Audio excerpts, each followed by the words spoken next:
गुरु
पूर्णिमा का महापर्व है, महर्षि वेद व्यास से संबंधित पर्व है। इस आषाढ़ में क्यों आया? और आषाढ़ में तो इतना घना बादल होता है ना, और आज देखिए मौसम भी आ गया इसे। उस घने बादल में पूर्णिमा मतलब चांद, ये बादल किसका इंतजार कर रहे हैं? चांद का। क्यों? सूर्य का इंतजार क्यों नहीं किए? परमात्मा। बादल माने है जो भगत लोग बैठे हैं, जैसे आज बादल घेर कर बैठे थे, भगत लोग बैठे हैं घेर करके। गुरु क्या है? एक चंद्रमा के रूप में अवतरित होता है, भक्त बादल के रूप में होता है। तो भक्त बादल के रूप में अवतरित हुआ, चाहे सूर्य की तरफ हो, खुली आंखों से देखना बड़ा मुश्किल होगा ना, इसलिए भक्त चंद्रमा को देखना चाहता है, और चंद्रमा माने गुरु को देखना चाहता है। भक्त जो है परमात्मा को नहीं पा सकता, बहुत कठिन लगेगा थोड़ा, इसलिए सरल रूप में क्या किया? अपने गुरु को चुनना चाहता है। इसलिए आषाढ़ की जो पूर्णिमा है, उस पूर्णिमा मतलब गुरु का अवतरण हमारे हृदय में हो जाए। वो आषाढ़, आषाढ़ मतलब एक वासना भरा हुआ जो जीवन है, उसमें गुरु एक चांद के रूप में, प्रकाश के रूप में, शीतल प्रकाश के रूप में हमारे जीवन में आ जाए।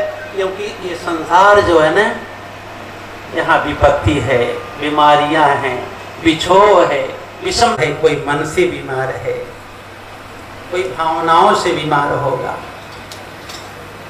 कोई अपने स्वभाव से भी बीमार होगा। ऐसी बीमारी में कहते हैं गुरु क्या है? वैद्य के रूप में है। ये भाव क्या है? संसार एक रोग है, ये संसार एक बीमारी है।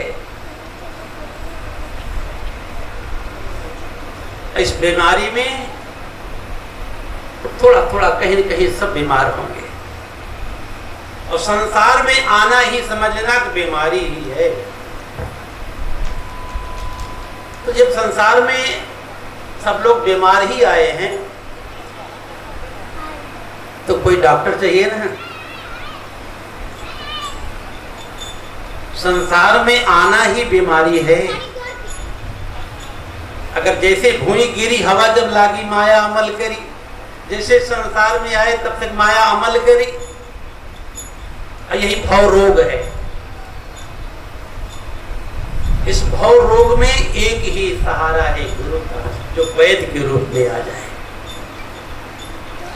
गुरु भी तो संसार में आया हुआ है, लेकिन अंतर क्या है? जब मनुष्य, आप सब भक्त भी आए हो, बता रहे कि आप सबको शास्त्र कहता है कि भव रोग है, तो गुरु भी तो यही संसार में आया है। अंतर किस बात का है? अंतर इस बात का है कि हॉस्पिटल में तो रोगी भी जाते हैं, हॉस्पिटल में तो रोगी भी आते जाते हैं और डॉक्टर भी आते जाते हैं।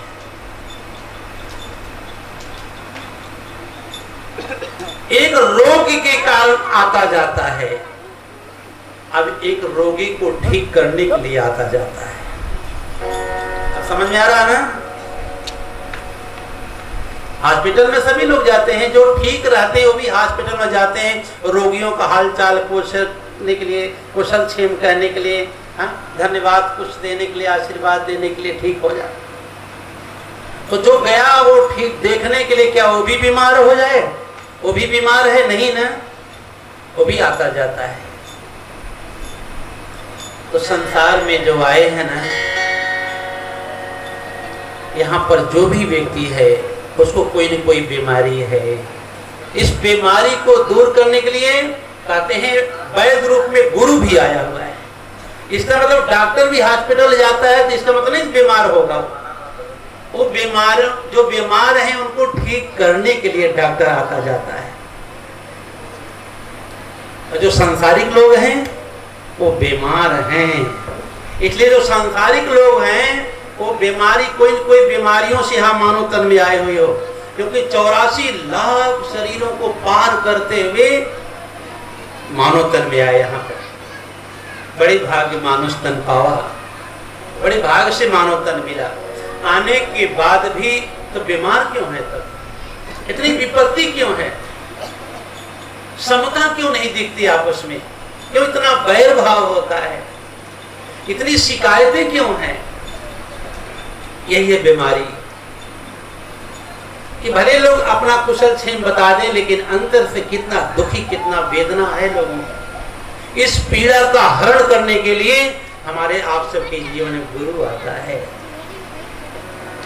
कि गुरु के सानिध्य में रह करके आप थोड़ी सी साधना करके अपने जीवन का आप समाधान ढूंढ सकते हो। बंदो गुरुपद कंज कृपा संद नरूपहरी, बंदो गुरुपद कंज कृपा सिंधु नरूपहरी। वो कृपा का सागर है गुरु। देता क्या है? तब कहते गुरु आंख देता है, ज्ञान विराग नयन उर्गारी। ये तो आंखें हैं माता पिता को देखने, जो दिया है माता पिता ने, वो संसार को देखने के लिए, संसार को चलाने के लिए। लेकिन यहीं पर जब गुरु मिल जाता है, हमें एक दूसरी दृष्टि देता है, तो ज्ञान विराग नयन उर्गारी, वो ज्ञान और वैराग की आंखें देता है। तो ज्ञान क्या ज्ञान नहीं है? बिना ज्ञान कितनी सृष्टि चल रही है। लेकिन ये सांसारिक ज्ञान की बात भी कर रहा हूं। ये सांसारिक ज्ञान तो हमेशा उलझा कर रखता है। हम गुरु के सानिध्य में आते हैं, इसी संसार में रहते हुए हमें जीवन जीने की कला अगर कोई सिखाने वाला तो गुरु ही होता है।